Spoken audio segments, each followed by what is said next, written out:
बिस्मिल्लाहिर्रहमानिर्रहीम। अस्सलाम वालेकुम डियर स्टूडेंट्स। आज के लेक्चर में हम एक्सरसाइज नंबर 8.2 का क्वेश्चन नंबर 7, 8 और 9 सॉल्व करेंगे।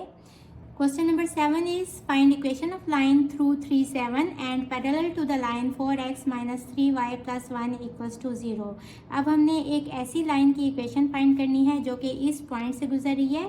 पॉइंट हमारे पास है, अब स्लोप हमारे पास नहीं है, तो हम पॉइंट स्लोप फॉर्म यूज़ करने के लिए स्लोप फाइंड करेंगे। अब ये लाइन पैरेलल है एक और लाइन के जिसकी इक्वेशन ये गिवन है, तो यहाँ से हमें क्या चाहिए, स्लोप चाहिए। तो देखें लाइन ये है और स्टैंडर्ड फॉर्म क्या होती है, standard form of equation of straight line is ax plus b y plus c equals to 0। ये स्टैंडर्ड फॉर्म होती है। अब अगर आप इन दोनों इक्वेशंस को कंपेयर करें तो x के साथ जो वैल्यू है ये a की वैल्यू है, यानी कि कोफिशिएंट x के साथ जो भी होगा वो a की वैल्यू होगी। तो a इक्वल्स टू 4 और इसी तरह b इक्वल्स टू -3 और c की वैल्यू क्या है 1। और स्टैंडर्ड फॉर्म की स्लोप क्या होती है, -a/b। तो यहाँ से हम दूसरी लाइन की स्लोप को क्या लेते हैं, सपोज m2 हम फाइंड कर लेंगे, -a की वैल्यू है 4 और b की क्या वैल्यू है -3, तो ये आ जाएगा 4/3। m2 स्लोप आ गई 4/3। टू लाइन्स आर पैरेलल, ये गिवन है।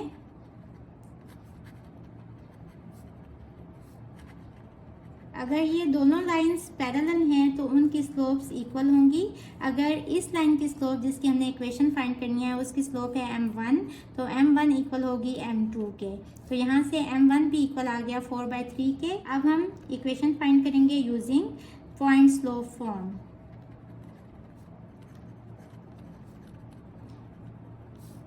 y minus y1 equals to m into x minus x1। y as it is -y1 है 7 इक्वल्स टू m की वैल्यू है 4/3 into x as it is -x1 है 3। Cross multiply करेंगे, 3 यहाँ आके y minus 7 से मल्टीप्लाई हो जाएगा और यहाँ 4 इन सब से मल्टीप्लाई हो जाएगा। ये हो जाएगा 3y minus 21 equals to 4x minus 12। यहाँ ये पॉजिटिव है तो इन दोनों वैल्यूज़ को यहाँ ले जाएं, ये हो जाएगा 4x माइनस 12, 3y यहाँ आके हो जाएगा -3y और -21 इस साइड पे हो जाएगा +21 इक्वल्स टू यहाँ रह जाएगा 0। इसको थोड़ा अरेंज कर लें, 4x minus 3y +21 minus 12 is +9 is equals to 0। So this is our required equation of straight line. This is our answer. Question number 8 is find equation of the line through -2 -1 and perpendicular to the line x minus 2y equals to 0। सबसे पहले हम लिखेंगे कि standard form of equation of straight line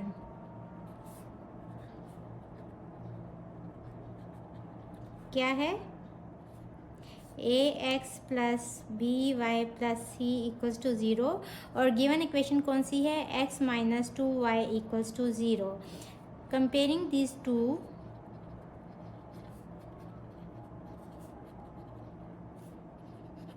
equations we have a कितना है जो x के साथ कोफिशिएंट है मीन्स के 1, b कितना है जो y के साथ कोफिशिएंट है मीन्स के -2 और c यहाँ 0 है।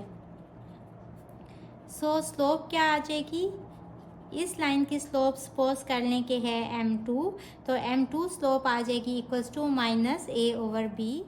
-a की वैल्यू है 1 और b की वैल्यू है -2, माइनस माइनस कट जाएंगे तो 1/2। m2 स्लोप आ गई 1/2। अब गिवन क्या है कि जिस लाइन की हमने इक्वेशन फाइंड करनी है वो लाइन परपेंडिकुलर है इस लाइन के।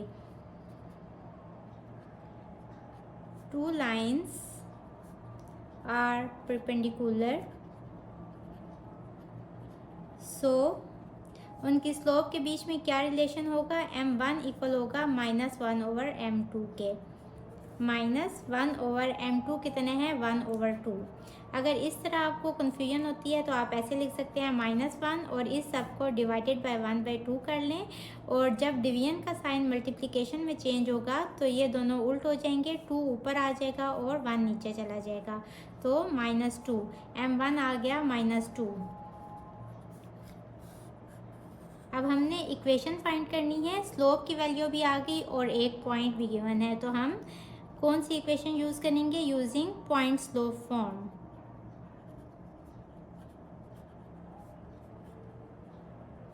वी हैव, क्या है point slope form?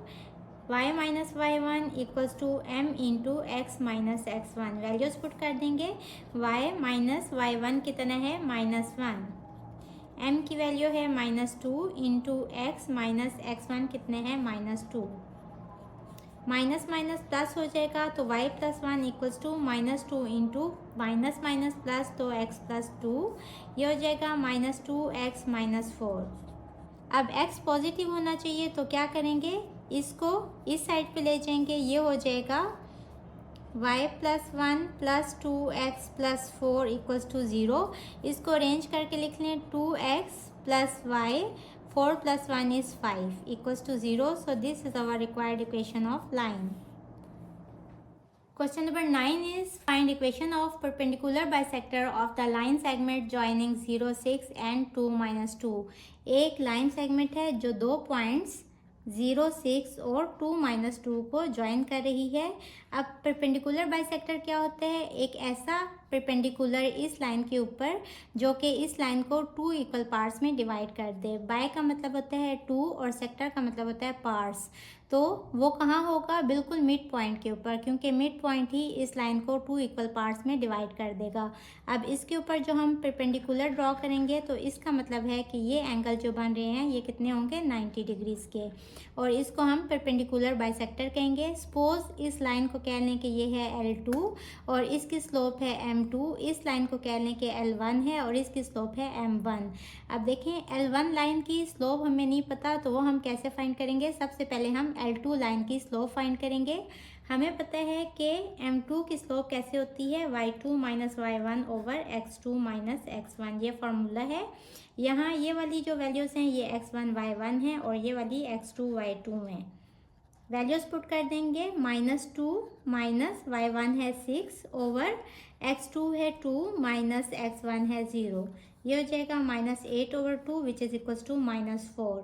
M2 slope आ गई -4 के इक्वल।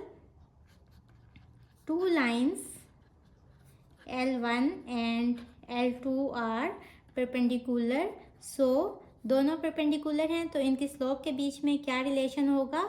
इसकी स्लोप कितनी है? M1, तो M1 इक्वल होगा -1 ओवर M2 के। वैल्यूज पुट कर दें, -1 ओवर M2 कितने हैं? -4, तो ये हो जाएगा 1/4। M1 स्लोप आ गई 1/4, यानी कि इस लाइन की स्लोप। अब ये परपेंडिकुलर बाइसेक्टर है, इस पे हमें एक पॉइंट भी फाइंड करना है ताकि हम इस परपेंडिकुलर बाइसेक्टर की इक्वेशन फाइंड करें। तो पॉइंट यानी कि मिड पॉइंट हम कैसे फाइंड करेंगे? मिड पॉइंट फार्मूला यूज़ करेंगे। मिड पॉइंट फार्मूला आप चैप्टर नंबर 7 में पढ़ चुके हैं, x1 प्लस x2/2 और y1 प्लस y2/2। ये मिड पॉइंट जो है ये इन दो पॉइंट्स का है, तो हम यहाँ इन दो पॉइंट्स को लेंगे, x1 y1 और x2 y2। तो वैल्यूज पुट कर दें, x1 है 0, x2 है 2, y1 है 6 और y2 है -2। ये हो जाएगा 2/2 और 4/2, ये आ जाएगा 1 और 2। तो ये वाला जो मिड पॉइंट है इसके क्या कोऑर्डिनेट्स आ गए? 1 और 2। अब लाइन L1 की स्लोप भी आ गई और एक पॉइंट भी आ गया, तो हम इक्वेशन फाइंड करेंगे। Equation of straight line in point slope form is y minus y1 equals to m into x minus x1।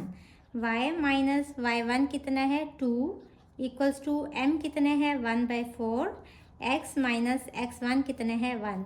अब इस लाइन के ऊपर सिर्फ यही एक पॉइंट है तो हम इसके कोऑर्डिनेट्स लेंगे। ये वाला यहाँ होगा x1 और ये वाला होगा y1। अब यहाँ क्रॉस मल्टीप्लाई करेंगे, 4 यहाँ आके मल्टीप्लाई हो जाएगा, x माइनस 1, ये हो जाएगा 4y minus 8 equals to x minus 1। अब x पॉजिटिव ही रहना चाहिए तो इन दोनों वैल्यूज़ को इस साइड पे ले आएँ, ये हो जाएगा x माइनस 1, 4y यहाँ आके हो जाएगा -4y और -8 यहाँ आके हो जाएगा +8 इक्वल्स टू 0। इसको थोड़ा अरेंज कर लें। x इसके बाद y वाली टर्म -4y और -1 + 8 is +7 equals to 0। So this is the required equation of perpendicular bisector. So this is our answer. Hopefully बच्चों आपको आज के लेक्चर की समझ आ गई होगी। अगर आप मेरे चैनल पर नए हैं तो मुझे जल्दी से लाइक करें, सब्सक्राइब करें और बेल आइकन को प्रेस कर दें ताकि अपकमिंग वीडियोस आपको मिलती रहें। इसके साथ ही मुझे दें इजाज़त। अल्लाह हाफिज़।